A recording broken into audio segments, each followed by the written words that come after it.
بسم اللہ الرحمن الرحیم۔ زلزلہ جہاں قیامت کی نشانی ہے، وہیں اس بات کی بھی علامت ہے کہ زلزلہ زدہ علاقے میں برائیاں عام ہیں۔ اس لیے زلزلے کو اللہ کی طرف سے عذاب سمجھ کر اس سے عبرت حاصل کرنا چاہیے، اور اس وقت خشوع و خضوع کے ساتھ کثرت سے توبہ و استغفار، دعا اور صدقہ کرنا چاہیے، اور قرآن و سنت سے ثابت دعائیں پڑھنی چاہیے۔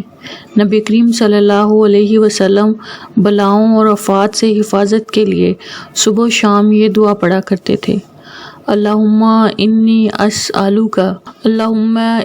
اسألک العافیۃ فی الدنیا والآخرۃ، اللہم انی اسألک العفو والعافیۃ فی دینی ودنیای واہلی ومالی، اللہم استر عوراتی وآمن روآتی، اللہم احفظنی من بین یدی ومن خلفی وعن یمینی وعن شمالی ومن فوقی، واعوذ بعظمتک ان اغتال من تحتی۔ اے اللہ، میں تجھ سے دنیا اور آخرت میں عافیت کا سوال کرتی ہوں۔ اے اللہ، میں تجھ سے اپنے دین و دنیا میں اور اپنے اہل و مال میں معافی اور عافیت کا سوال کرتی ہوں۔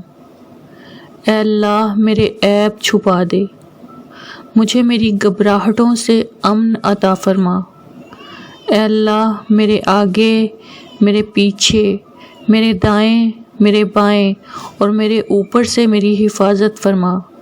میں اس بات سے تیری عظمت کی پناہ میں آتی ہوں کہ میں نیچے سے اچانک ہلاک کر دی جاؤں۔